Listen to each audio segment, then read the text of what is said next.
News 1 தமிழின் 8 மணி செய்திகளுக்கு உங்களை வரவேற்பது சிவமாயகுமரன்.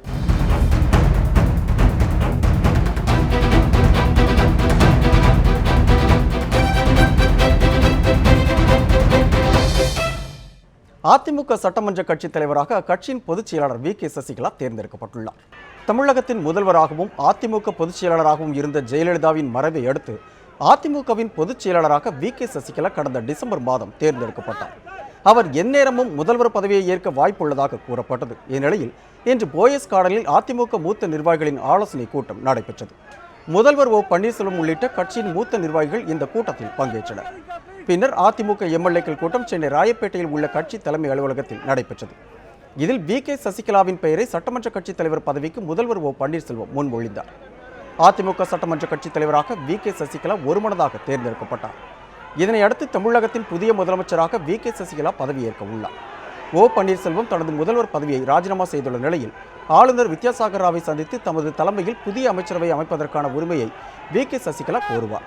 இதனையடுத்து ஆட்சி அமைக்க ஆளுநர் அழைப்பு விடுத்ததும் வி.கே. சசிகலா முதலமைச்சராக பதவியேற்பார்.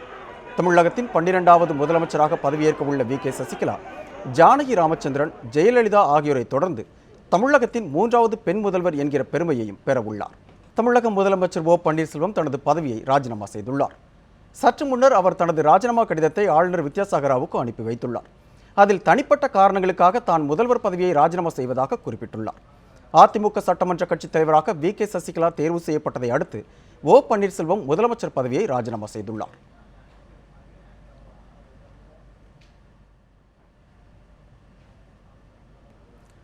வி.கே. சசிகலா தமிழகத்தின் புதிய முதல்வராக பதவியேற்க உள்ள தகவல் வெளியானதும் தமிழகத்தின் பல்வேறு பகுதிகளிலும் அதிமுக தொண்டர்களும் நிர்வாகிகளும் பட்டாசுகளை வெடித்தும் இனிப்புகளை வழங்கியும் தங்கள் மகிழ்ச்சியை வெளிப்படுத்தினர். சென்னை போயஸ் கார்டனில் அதிமுகவினர் கொண்டாட்டங்கள் காட்சிகளை தற்போது காணலாம்.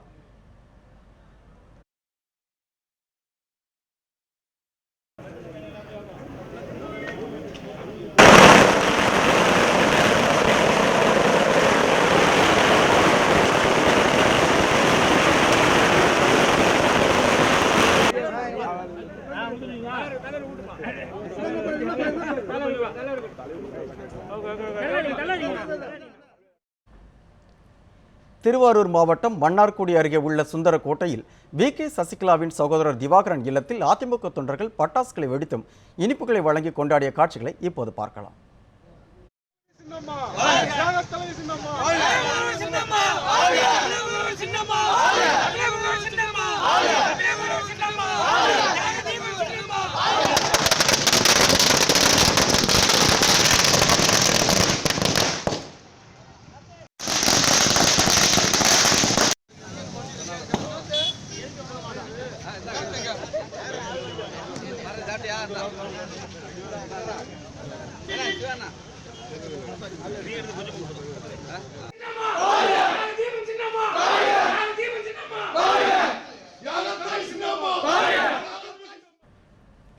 புதிய முதல்வராக வி.கே. சசிகலா பதவியேற்க உள்ளதை அடுத்து தமிழகம் முழுவதும் அதிமுகவினர் உற்சாகமாக கொண்டாடி வருகின்றனர்.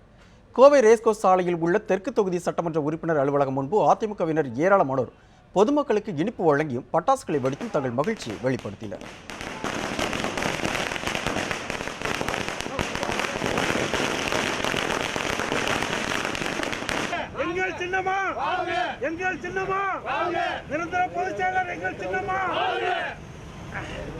சின்னம்மா அவர்கள் இன்றைக்கு முதலமைச்சர் அனைத்து இந்திய அண்ணா திமுகவின் சார்பிலே தமிழகத்துடைய முதலமைச்சராக 3வது தமிழகத்தின் பெண் முதலமைச்சராக தேர்ந்தெடுக்கப்பட்டிருப்பது இங்கே அனைத்து இந்திய அண்ணா திராவிட முன்னேற்ற கழகத்தின் 1.5 கோடி தொண்டர்களுடைய ஏகமனதான வரவேற்பும் மகிழ்ச்சியும் இன்றைக்கு நாங்கள் தெரிவித்துக் கொள்கின்றோம். தியாகச்சம்மல் சின்னம்மா அவர்கள் இன்று தமிழகத்தின் முதலமைச்சராக ஏகோபித்த மனதாக தேர்ந்தெடுத்தமைக்கு கோவை மாநகர் மாவட்டம் தெற்கு தொகுதி கழகத்தின் சார்பாக மிகவும் மகிழ்ச்சி அடைந்து மனதார வரவேற்கின்றோம். தொண்டர்கள் ஏற்றுக்கிட்டாங்க. எல்லாரும் சின்னம்மாவை விரும்புகிறாங்க, நாங்களும் விரும்புகிறோம். எங்களுக்கு ரொம்ப சந்தோஷமாக இருக்குது. இந்த கட்சியை வழி நடத்துறதுக்கு சின்னம்மாவை விட்டால் வேறு ஆளாறு இல்லை. தமிழகத்தினுடைய 3வது பெண் முதல்வராக மாண்புமிகு சின்னம்மா அவர்கள் பதவி ஏற்ற இந்த நல்லாளில் கழகத்தினுடைய 1.5 கோடி தொண்டர்களாகிய நாங்கள் எல்லோரும் மிக்க மகிழ்ச்சி அடைகிறோம். முதலமைச்சராக சட்டமன்ற உறுப்பினர் இதிலிருந்து தேர்ந்தெடுத்ததுக்கு எல்லா மக்களும் சந்தோஷமாக இருக்காங்க, நல்லா இருக்காங்க. எல்லாரும் சிறப்பாக இது பண்ணிகிட்ருக்காங்க. எந்த தீய சக்தினாலும் அதிமுக ஒன்றும் பண்ண முடியாது. அதிமுகவில் ஒன்றரை கோடி எல்லாம் சிறப்பாக நாங்கள்லாம் இருக்கோம். வி.கே. சசிகலா முதல்வராக பதவியேற்க உள்ளதை சேலம் மாவட்டம் ஓமலூரில் அதிமுகவினர் உற்சாகமாக கொண்டாடினர். இனிப்புகளை பரிமாறியும் பட்டாசுகளை வெடித்தும் அவர்கள் தங்கள் மகிழ்ச்சியை வெளிப்படுத்தினர்.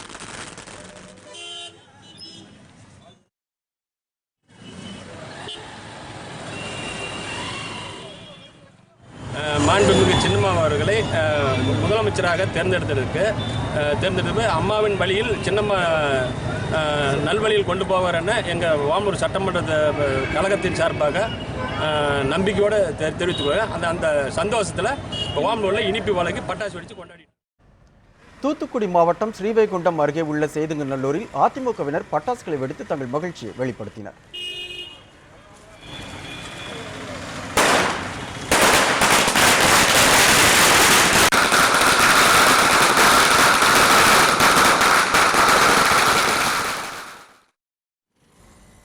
கரூர் பேருந்து நிலையம் ரவுண்டானா அருகே திரண்ட அதிமுகவினர் வி.கே. சசிகலா முதல்வராக உள்ள மகிழ்ச்சியை உற்சாகமாய் பரிமாறிக்கொண்டனர்.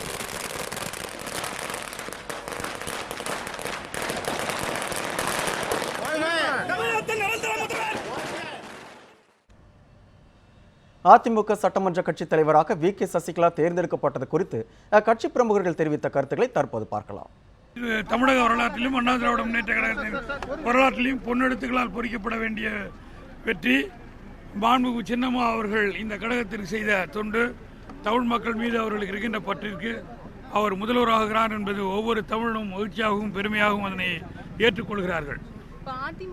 நாங்கள் அத்தனை பேர் சட்டமன்ற உறுப்பினர் அத்தனை பேரும் கழக நிர்வாகிகள் அத்தனை பேரும் எடுக்கப்பட்ட முடிவை அம்மாவிடத்தில் வற்புறுத்தி ஏற்க செய்தோம். எங்களுடைய கோரிக்கைகளை அம்மா சின்னமா ஏற்றுக்கொண்டார். எல்லா மக்கள் அத்தனை பேர் தமிழர்கள் தமிழச்சிகள் அத்தனை பேர் ஒருமித்த முடிவோடு இருக்கிறார்கள்.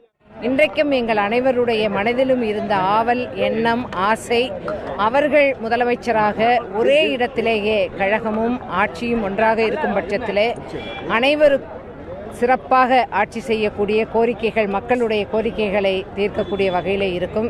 எந்த விதமான வற்புறுத்தலும் கிடையாது. அனைவரும் மனமுவந்து எல்லோருடைய ஆசையையும் இன்றைக்கு மாண்புமிகு மரியாதைக்குரிய கழகத்தின் பொதுச் செயலாளர் சின்னம்மா அவர்கள் ஏற்றுக்கொண்டிருக்கின்றார்கள். மிக விரைவிலேயே தமிழக முதல்வராக முதலமைச்சராக அவர்கள் வர வேண்டும் வர வேண்டும் வர வேண்டும் என்பதுதான் எங்கள் அனைவருடைய ஆசையும். அதிமுக சட்டமன்ற கட்சித் தலைவராக வி.கே. சசிகலா தேர்ந்தெடுக்கப்பட்டது குறித்து திமுக செயல் தலைவர் மு.க. ஸ்டாலின் தெரிவித்த கருத்துக்களை தற்போது பார்க்கலாம். சசிகலாவுக்கு முதலமைச்சர் ஜெயலலிதா அவர்கள் ஆட்சி பொறுப்பிலும் எந்த பதவியும் கொடுக்கல. அதே மாதிரி சசிகலாவுக்கு ஜெயலலிதா அவர்கள் ஆட்சி பொறுப்பிலும் எந்த பதவியும் கொடுக்கல, கட்சியிலும் எந்த பொறுப்பும் கொடுக்கல. ஆனால் இன்றைக்கு அதற்கு நேர் மாறாக, அதாவது மக்கள் விரோதத்திற்கு, மக்கள் விரோத அடிப்படையில் மக்களுடைய எதிர்பார்ப்புக்கு எதிர்ப்பாக ஒன்று, அதே மாதிரி ஜெயலலிதாவினுடைய எண்ணத்திற்கு விரோதமாக ஒரு சம்பவம் இன்றைக்கு அரங்கேறி இருக்கிறது. அதிமுக சட்டமன்ற கட்சித் தலைவராக வி.கே. சசிகலா தேர்ந்தெடுக்கப்பட்டுள்ளதற்கு மார்க்சிஸ்ட் கம்யூனிஸ்ட் மாநில செயலாளர் ஜி. ராமகிருஷ்ணன் வாழ்த்துக்களை தெரிவித்துள்ளார்.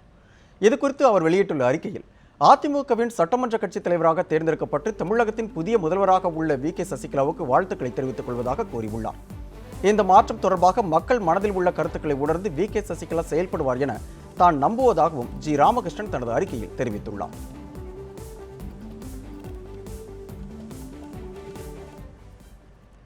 அதிமுக சட்டமன்ற கட்சித் தலைவராக வி.கே. சசிகலா தேர்வு செய்யப்பட்டுள்ளதற்கு விடுதலை சிறுத்தைகள் கட்சித் தலைவர் திருமாவளவன் வரவேற்பு தெரிவித்துள்ளார். அரியலூரில் செய்தியாளர்களிடையே பேசிய போது அவர் இவ்வாறு கூறினார். அதிமுக அவருடைய ஒட்டுமொத்த சட்டமன்ற உறுப்பினர்கள் தங்களுக்கிடையே கருத்து மாறுபாடு இல்லாத நிலையில் ஒருமித்த கருத்தின் அடிப்படையில் இந்த முடிவை எடுத்திருக்கிறார்கள் என்கிற போது அதை வரவேற்க கடமைப்பட்டிருக்கிறோம். மதுரை மாவட்டம் அவனியாபுரத்தில் ஜல்லிக்கட்டு போட்டி இன்று கோலாகலமாக நடைபெற்றது. சீறி பாய்ந்து வந்த நூற்றுக்கணக்கான காளைகளை மாடுபிடி வீரர்கள் உற்சாகமாக அடக்கினர். ஜல்லிக்கட்டுக்கு விதிக்கப்பட்ட தடை நீங்கியதை அடுத்து ஜல்லிக்கட்டுக்கு புகழ்பெற்ற ஊர்களில் ஒன்றான அவனியாபுரத்தில் இன்று காலை 8 மணி அளவில் ஜல்லிக்கட்டு போட்டி தொடங்கியது. போட்டியை தொடங்கி வைக்கும் விதமாக முதலாவதாக கோயில் காளை வாடிவாசல் வழியாக அனுப்பப்பட்டது. இந்த காளையை யாரும் பிடிக்க முயலக்கூடாது என்ற பாரம்பரிய விதி இந்த ஆண்டும் கடைபிடிக்கப்பட்டது. இதனை அடுத்து ஜல்லிக்கட்டு காளைகள் ஒன்றன் பின் ஒன்றாக வாடிவாசல் வழியாக அனுப்பப்பட்டன. நீண்ட திமிழ், பார்வையாளர்களை மிரள வைக்கும் உறுதியான உடல்வாக கொண்ட காளைகள் இந்த ஜல்லிக்கட்டில் பங்கேற்றன. இந்த காளைகளை பிடிப்பதற்காக 700க்கும் மேற்பட்ட மாடுபிடி வீரர்கள் களத்தில் குவிந்தனர்.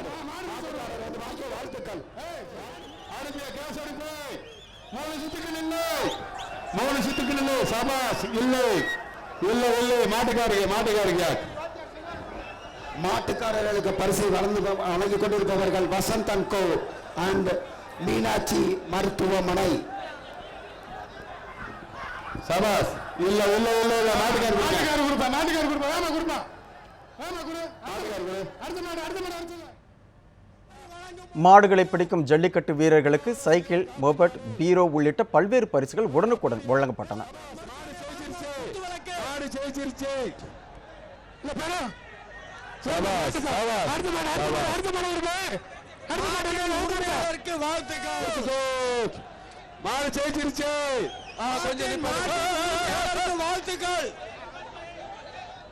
நிப்பாட்ட சொல்லியாச்சு. ஜூவலரி வழங்கும் ஒரு வெள்ளி காசு. போலீஸ் யாரும் இருக்க வேணாம், போலீஸ் யாரும் இருக்க வேணாம். 2 ஆண்டுகளுக்கு பிறகு நடக்கும் போட்டி என்பதால் இதனை காண உள்ளூர் மக்கள் மட்டுமின்றி பிற பகுதிகளில் இருந்தும் ஏராளமானோர் அவனியாபுரத்தில் குவிந்தனர். இதனால் அவனியாபுரமே விழாக்கோலம் பூண்டது. மெடிக்கல் டீம் எல்லாம் ட்ராக்ல இருக்கானா?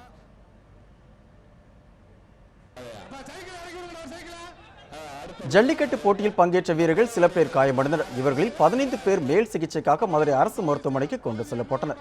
இவர்களில் 2 தீவிர சிகிச்சை பிரிவில் அனுமதிக்கப்பட்டுள்ளதாக தகவல்கள் வெளியாகியுள்ளது.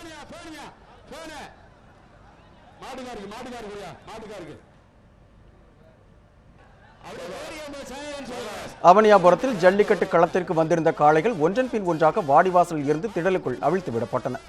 4 மணிக்கு ஜல்லிக்கட்டு போட்டி முடிந்ததாக மாவட்ட ஆட்சியர் வீரராகராவ் அறிவித்தார். அதுவரை 327 காளைகள் மட்டுமே வாடிவாசலில் இருந்து திடலில் அவிழ்த்து விடப்பட்டிருந்தன.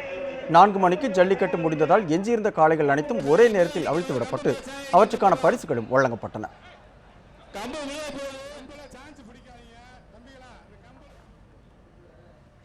அவனியாபுரம் ஜல்லிக்கட்டு போட்டியில் 327 காளைகள் வாடிவாசல் வழியாக அவிழ்த்து விடப்பட்டதாக மதுரை மாவட்ட ஆட்சியர் வீரராகராவ் தெரிவித்துள்ளார். மதுரை அவனியாபுரத்தில் நீண்ட நாட்களுக்கு பிறகு இன்று மிக சிறப்பாக ஜல்லிக்கட்டு போட்டி நடைபெற்றது. போட்டியில் கலந்து கொள்ள 917 காளைகள் பதிவு செய்யப்பட்டிருந்தன. அவற்றில் இருந்து 327 காளைகள் மட்டுமே வாடிவாசல் வழியாக அவிழ்த்து விடப்பட்டு போட்டி நடைபெற்றது. பின்னர் செய்தியாளர்களிடம் பேசிய மதுரை மாவட்ட ஆட்சியர் வீரராகராவ் ஜல்லிக்கட்டின் போது காயமடைந்தவர்களில் 15 பேர் சிகிச்சைக்காக மருத்துவமனையில் சேர்க்கப்பட்டுள்ளதாக தெரிவித்தார். நம்ம மதுரை மாவட்டத்தில் இன்று அவனியாபுரம்ல தமிழக அரசினுடைய சிறப்பான உத்தரவுக்கு இணங்க, சிறப்பான ஆணை கிடைங்க அனைத்து விதிகளுக்குட்பட்ட ஜல்லிக்கட்டு நடத்தி முடிக்கப்பட்டுள்ளது. மொத்தம் 919 காளைகள் ரிஜிஸ்டர் பண்ணியிருக்கிறார்கள். 626 ஸ்கிரீன் பண்ணியிருக்கிறோம். அதுல குவாலிஃபை பண்ணியிருந்து 327 காளைகள் வாடிவாசலுக்குள்ள விடப்பட்டுள்ளது. Rejected because of without fitness இல்லாத காரணத்தால் 52 ரிஜெக்ட் பண்ணப்பட்டுள்ளது. மதுரை அவனியாபுரம் ஜல்லிக்கட்டு மைதானத்தில் நின்று விளையாடிய காளைகள் களத்தில் மாடுபிடி வீரர்களை கலங்கடித்த காட்சிகளை இப்போது பார்க்கலாம்.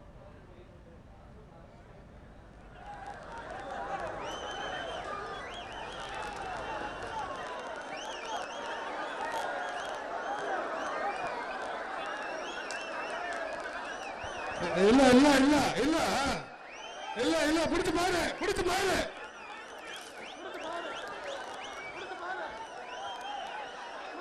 பிடிச்சு பாரு பிடிச்சு பாரு பிடிச்சு பாரு பிடிச்சு பாரு பிடிச்சு பாரு பிடிச்சு பாரு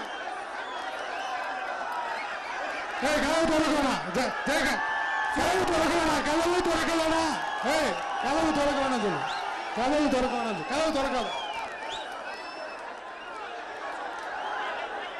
அப்பா இந்த மாட்டுக்கு நம்ம போலீஸ் சேஃபா இருங்க போலீஸ் ஃபுல்லா சேஃபா இருங்க மாடு முடிச்ச அந்த வீரருக்கு சைக்கிள் தரணும்யா மாடு அடுத்த மாடு விடாதீங்க அடுத்த மாடு விடாதீங்க நிப்பாட்டுங்க அடுத்த மாடு விடாதீங்க நிப்பாட்டுங்க மாடு முடிச்ச வீரனுக்கு சைக்கிள் ஜோவ கை கட்டி போலவங்க அவனே நல்லா தட்டி ஆம்டி வர நல்லா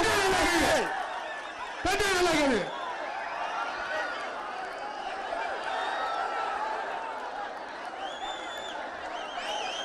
போலீஸ் ஷீல்ட் வச்சுக்கோங்க.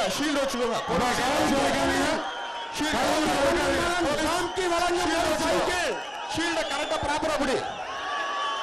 ப்ராப்பரா ஷீல்ட பிடிங்க.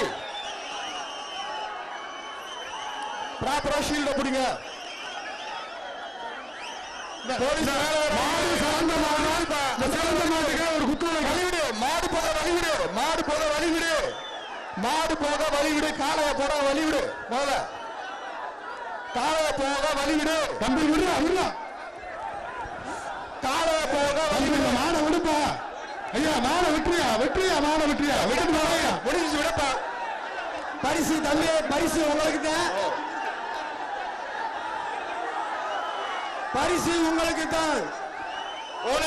கூப்பிடுங்க. வாழ்த்துக்கள் மாவீரனுக்கு வாழ்த்துக்கள். ஸ்ரீ தங்கம் ஜோலை வழங்கும் ஒரு வெள்ளிக்காசு. புரியா? இத்தனை பேர் பிடிச்சா எப்படிப்பா பரிசு கொடுக்கிறது?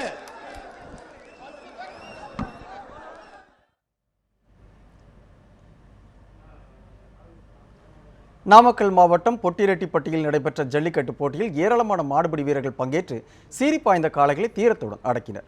பொட்டிரெட்டிப்பட்டியில் 7 ஆண்டுகளுக்கு பிறகு நடைபெற்ற இந்த ஜல்லிக்கட்டில் 500 காளைகள், 400க்கும் மேற்பட்ட மாடுபிடி வீரர்கள் பங்கேற்றனர்.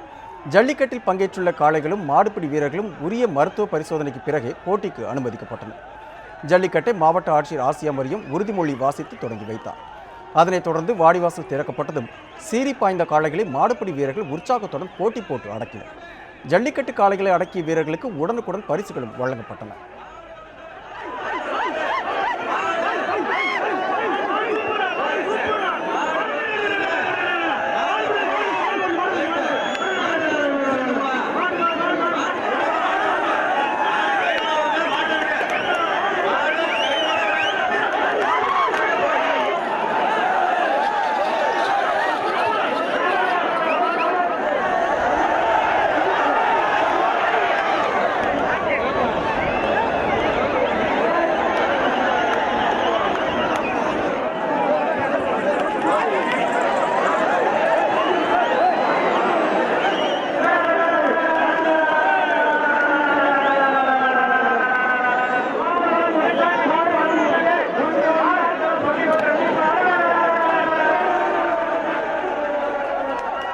ஜல்லிக்கட்டில் காளைகளை அடக்கியதில் 5 பேர் படுகாயமும் 15 பேர் லேசான காயமும் அடைந்தனர்.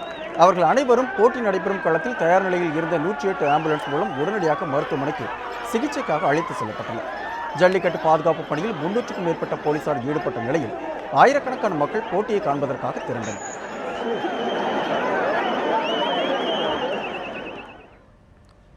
திருப்பூர் மாவட்டம் உடுமலையை அடுத்த சின்னவீரன்பட்டியில் நடந்த ரேக்லா பந்தயத்தில் 100க்கும் மேற்பட்ட மாட்டு வண்டிகள் பங்கேற்றன. வீட்டு வசதி வாரியம் மற்றும் நகர்ப்புற மேம்பாட்டுத்துறை அமைச்சர் ராதாகிருஷ்ணன் கொடியசைத்து பந்தயத்தை துவக்கி வைத்தார். இதில் 100க்கும் மேற்பட்ட மாட்டு வண்டிகள் பங்கேற்றன. சிறிய காளைகள் 200 மீட்டர் தொலைவும் பெரிய காளைகள் 300 மீட்டர் தொலைவும் செல்லும் வகையில் பந்தய தூரங்கள் அமைக்கப்பட்டிருந்தன. வெற்றி பெற்ற மாட்டு வண்டிகளுக்கு பரிசு கோப்பை மற்றும் தங்க நாணயங்கள் வழங்கப்பட்டன. நீண்ட ஆண்டுகளுக்கு பிறகு ரேக்லா பந்தயம் நடைபெற்றதால் விவசாயிகள் மற்றும் பொதுமக்கள் மிகுந்த உற்சாகத்தோடு பங்கேற்றனர்.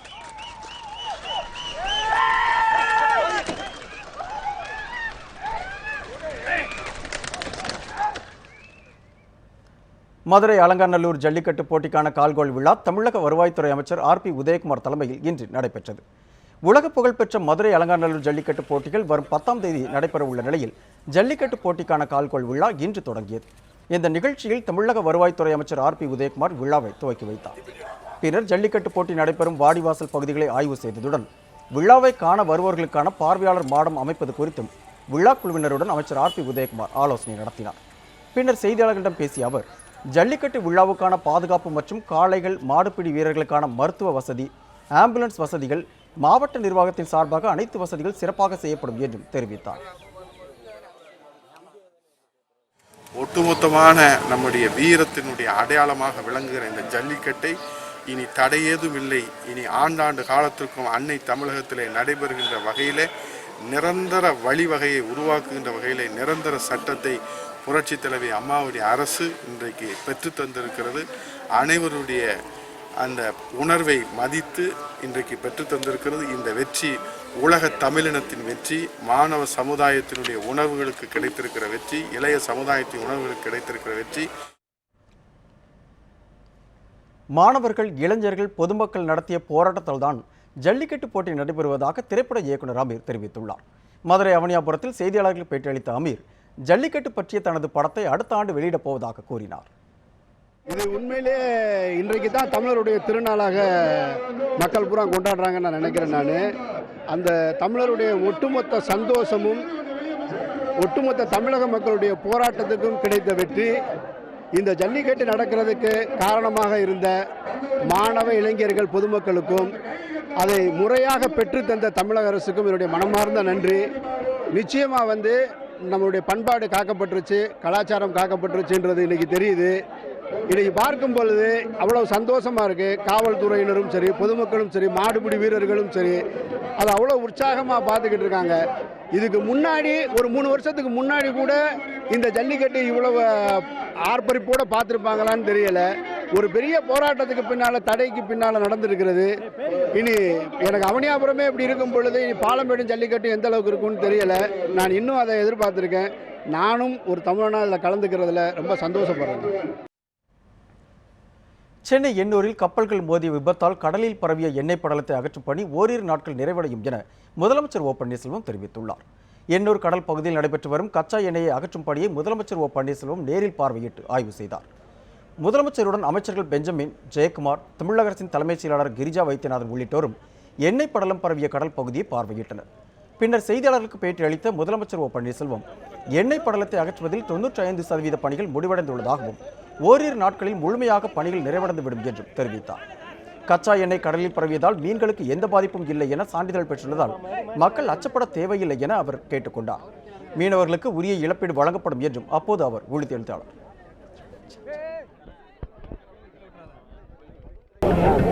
அத்துணை கச்சா பொருளுடைய கழிவுகளையும் முழுமையாக எடுக்கின்ற பணியை ஈடுபடுத்தப்பட்டிருக்கின்றார்கள். இன்னும் ஓரிரு தினங்கள் அந்த பணி முழுமையாக நிறைவு பெறும். காஞ்சிபுரம் மாவட்டத்தில் ஏறக்குறைய 95% பணி முடித்துவிட்டது. சென்னை மாநகர எல்லையை ஒட்டி இருக்கின்ற கடற்பகுதியில் கிட்டத்தட்ட ஒரு 97% முடிந்திருக்கிறது. இப்பொழுது நம்முடைய திருவள்ளூர் மாவட்டத்தில் தான் இன்னும் சில ஒரு 10% பணி இருக்குது. இன்னும் 10% பணி இன்னும் ஒரு 2 தினங்களில் முடித்து முழுவதுமாக கச்சா எண்ணெய், கடலில் கலந்த கச்சா எண்ணெய் முழுமையாக அதை அகற்றுகின்ற பணி முழுமையாக முடியும். சென்னையில் கடலில் கச்சா எண்ணெய் கலந்ததால் மீன் வியாபாரத்தில் கடும் பாதிப்பு ஏற்பட்டுள்ளதாக வியாபாரிகள் தெரிவித்துள்ளனர். அதனால் மக்களின் பயத்தை போக்கும் நடவடிக்கையில் மீன் வியாபாரிகள் ஈடுபட்டுள்ளனர். சென்னை சிந்தாதிரிப்பேட்டை மீன் சந்தையில் வழக்கமாக ஞாயிறன்று மீன் விற்பனை அமோகமாக இருக்கும். ஆனால் கடந்த ஒரு வாரமாக மீன்களை வாங்க மக்கள் வருவதில்லை. இதற்கு காரணம், கடந்த 28ஆம் தேதி எண்ணூர் காமராஜர் துறைமுகத்தில் எரிவாயு இறக்கி சென்ற கப்பலும் கச்சா எண்ணெய் ஏற்றி வந்த கப்பலும் மோதிக்கொண்டதில் கப்பலில் இருந்த கச்சா எண்ணெய் கசிந்து கடலில் கலந்ததுதான். இவ்வாறு கச்சா எண்ணெய் கலந்த கடலில் இருந்து வரும் மீன்களை உண்டால் உடல் பாதிப்புகள் ஏற்படும் என மக்கள் அஞ்சுகின்றனர். இதனால் சென்னையில் மீனவர்கள் கடலுக்கு செல்லவில்லை. மீன் சந்தைகளில் மீன் விற்பனையும் கடுமையாக பாதிக்கப்பட்டது. மீனவர்கள் ஆழ்கடலில்தான் மீன் பிடிக்கிறார்கள் என்றும் அதனால் கச்சா எண்ணெய் கலப்பால் மீன்களுக்கு பாதிப்பு இருக்காது என்று மீன் வியாபாரிகள் தெரிவித்துள்ளனர். எனினும் மக்களுக்கு ஏற்பட்ட அச்சத்தின் காரணமாக நாகை, குமரி, ஆந்திரா போன்ற பகுதிகளில் இருந்து மீன்களை கொண்டு வந்து விற்பனை செய்வதாகவும் ஒவ்வொரு மீன் விற்பனையாளருக்கும் கடந்த ஒரு வாரத்தில் 10 லட்சம் ரூபாய் வரை நஷ்டம் ஏற்பட்டிருப்பதாகவும் அவர்கள் தெரிவிக்கின்றனர். இந்த ஒரு வாரமாக மீன் வியாபாரம் இல்லை. வியாபாரம் ரொம்ப கம்மியாக இருக்குது. போன வாரம் விற்ற விலையை விட கிலோவுக்கு பெரிய மீன்லாம் 200 ரூபா கம்மி, சின்ன மீன்கள்லாம் 100 ரூபா 150 ரூபா கம்மி. எந்த மீனும் ஜனங்க வாங்கி சாப்பிட பயப்படுறாங்க. ஆனால் இங்கே வர்றதெல்லாம் வெளிமாநில மீன் தான். ஆனால் ஏன் ஜனங்க பயப்படுறாங்கன்னு தெரியல. நல்ல மீன்கள் தான் வாங்கி வியாபாரம் பண்ணுறாங்க, ஆனால் ஜனங்க சாப்பிடல. ஒரு வாரமாக வியாபாரமே இல்லைங்க. இங்கே பிடிக்கல இந்த மீன். ஆந்திராவில் போய் பிடிச்சின்னு வராங்க. நாங்கள் வாங்கின்னு இந்த மாதிரி விற்காத வச்சுன்னு இருக்கிறோம். சாப்பிட்றோம், நாங்களும் சாப்பிட்றோம், நல்லா தான் இருக்கிறோம். இது யார் சொன்னாங்கன்னு தெரியல சாப்பிடக்கூடாதுன்னு. மக்களுங்க சாப்பிட மாட்டுதுங்க, வாங்கி பயப்படுத்துங்க. மீன் உண்பதால் உடலுக்கு எந்த பாதிப்பும் ஏற்படாது என்பதை மக்களுக்கு தெரியப்படுத்தும் வகையில் மீன்களை சமைத்து இலவசமாக வழங்கி மீன் வியாபாரிகள் விழிப்புணர்வை ஏற்படுத்தினர். இது தொடர்பான வதந்திகளை மக்கள் யாரும் நம்ப வேண்டாம் என்றும் மீன் வியாபாரிகள் தெரிவித்தனர். மீன்கள் வந்து இப்போ கடலில் ஆயில் கலந்துருச்சுன்னு சொல்லிட்டு ரொம்ப பிரச்சனையாக இருக்குது. அதனால் ஒன்றும் பிரச்சனை ஒன்றும் இல்லை. மீனெல்லாம் வந்து ஆழ்கடலில் தான் போய் பிடிக்கிறாங்க. கரையோரத்தில் மீன் பிடிக்கிறதில்ல. கட்டுமரம் போனால் கூட 30 கிலோமீட்டருக்கு அண்ணாண்ட தான் போய் மீன் பிடிக்கிறாங்க. போட்டு கூட 400-500 கிலோமீட்டருக்கு அண்ணாண்ட தான் போய் மீன் பிடிக்கிறாங்க. அதனால் மீன் வந்து தைரியமாக சாப்பிடலாம். அதனால் ஒன்றும் எந்த பாதிப்பும் ஏற்படாது. அதை மக்களுக்கு விழிப்புணர்வு கொடுக்கறதுக்காக தான் நாங்கள் இப்போது மீனெல்லாம் ஃப்ரை பண்ணி விநியோகம் பண்ணுறோம். மக்களின் அச்சம் போகும் வரை மீன்களின் விலையை குறைத்து விற்பனை செய்வதாக மீன் வியாபாரிகள் தெரிவித்தனர். மீன்களின் விலை நிலவரம். பெரிய வஞ்சிர மீன் கடந்த வாரம் 550 ரூபாய்க்கு விற்பனையான நிலையில் தற்போது 400 ரூபாய்க்கு விற்பனையாகிறது. நடுத்தரமான வஞ்சிர மீன் கடந்த வாரம் 400 ரூபாய்க்கும் தற்போது 300 ரூபாய்க்கும் விற்பனையாகிறது. சிறிய வஞ்சிரம் கடந்த வாரம் 400க்கும் தற்போது 250க்கும் விற்பனையாகிறது. சுறா மீன் கடந்த வாரம் 300 ரூபாய்க்கு விற்பனையான நிலையில் தற்போது 220 ரூபாய்க்கு விற்பனையாகிறது. சீலா மீன் கடந்த வாரம் 270 ரூபாய்க்கும் தற்போது 170 ரூபாய்க்கும் விற்பனையாகிறது. இதேபோல் கிழங்கா மீன் 350 ரூபாயிலிருந்து 280 ரூபாயாக குறைந்துள்ளது. மத்தி, சங்கரா போன்ற மீன்கள் 70 ரூபாயிலிருந்து 30 ரூபாய்க்கு குறைந்துள்ளது. மீன் வியாபாரிகளின் இந்த நடவடிக்கையால் அச்சமின்றி மீன் வாங்க முடிவதாக வாடிக்கையாளர்கள் தெரிவிக்கின்றனர். ஒளிப்பதிவாளர் சுரேஷுடன் செந்தில்குட்டி, நியூஸ் 7 தமிழ், சென்னை. சென்னை எண்ணூர் கடல் பகுதியில் பரவிய எண்ணெய் படலத்தால் பாதிக்கப்பட்டுள்ள மீனவர்கள் கடலுக்கு செல்லாத தினங்களை கணக்கிட்டு அரசு உரிய இழப்பீடு வழங்க வேண்டும் என தமிழக காங்கிரஸ் தலைவர் திருநாவுக்கரசர் வலியுறுத்தியுள்ளார். எண்ணூர் கடல் பகுதியில் எண்ணெய் படலத்தை அகற்றும் பணியை திருநாவுக்கரசர் நேரில் பார்வையிட்டார். பின்னர் செய்தியாளர்களுக்கு பேட்டியளித்த அவர் நவீன தொழில்நுட்பங்களை பயன்படுத்தி எண்ணெய் படலத்தை அகற்ற வேண்டும் என கோரிக்கை விடுத்தார். எண்ணெய் படலம் கடலில் பரவியதால் பாதிக்கப்பட்டவர்களுக்கு அரசு எந்த நிவாரணமும் வழங்கவில்லை என மீனவர்கள் தம்மிடம் தெரிவித்ததாகவும் அவர் கூறினார். எனவே மீனவர்கள் கடலுக்கு செல்லாத நாட்களை கணக்கிட்டு அவர்களுக்கு தமிழக அரசு இழப்பீடு வழங்க வேண்டும் என திருநாவுக்கரசர் வலியுறுத்தினார். ஒரு போர்க்கால அடிப்படையில் இந்த வேலைகளை மத்திய மாநில அரசு செய்யணும். மாநில அரசுக்கு கடமை மட்டும் இல்லை, மத்திய அரசுக்கும் பொறுப்பு இல்லையா? மத்திய அரசு உடனடியாக தலையிட்டு இதில் வேகமாக செயல்படணும். சீக்கிரமாக வழக்கமான ஒரு சகஜ நிலையில் மீனவர்கள் மீன்பிடிக்கக்கூடிய சூழ்நிலையை ஏற்படுத்த வேண்டும்.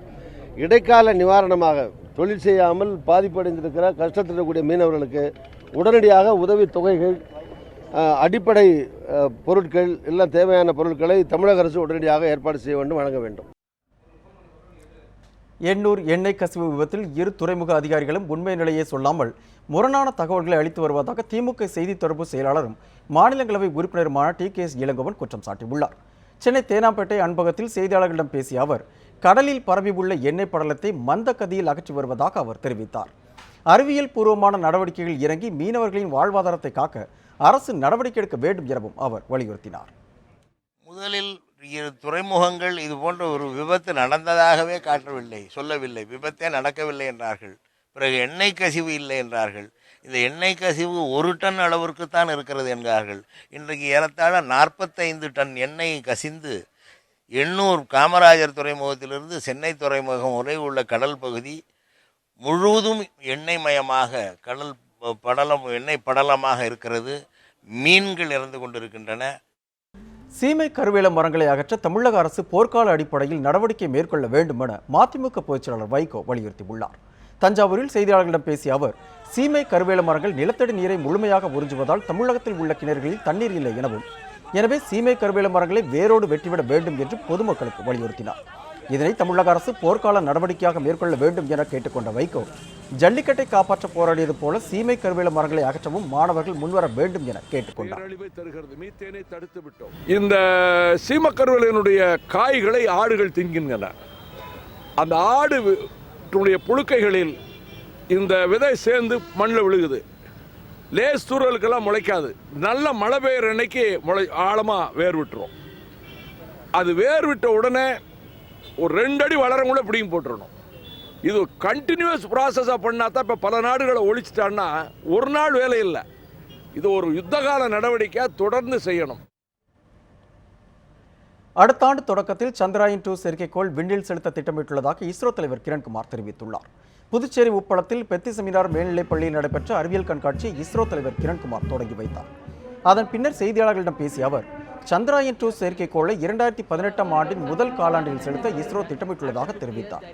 அதற்கான சோதனைகளும் முதற்கட்ட பணிகளும் மும்முரமாக நடைபெற்று வருவதாகவும் அவர் குறிப்பிட்டார்.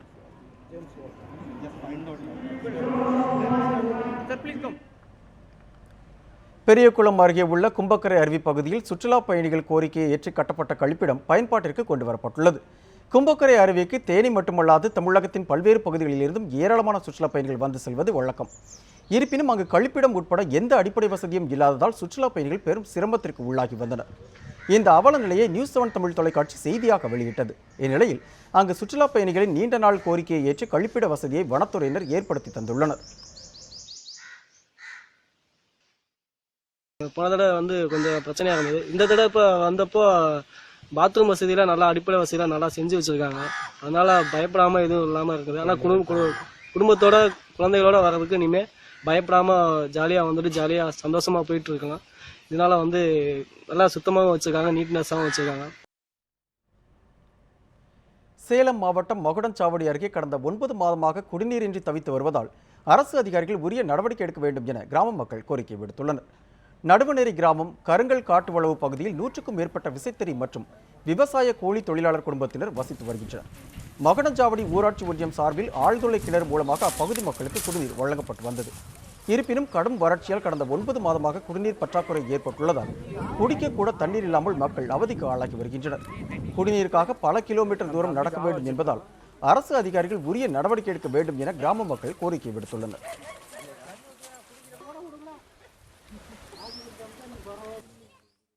வீடியோ கிட்ட கம்ப்ளைண்ட் 4 டைம் கொடுத்துருக்கோம். இந்த வரைக்கும் எந்த ஸ்டெப்பும் எடுக்கல. அடுத்தது எம்எல்ஏ கிட்ட தான் போகணுங்கிறது.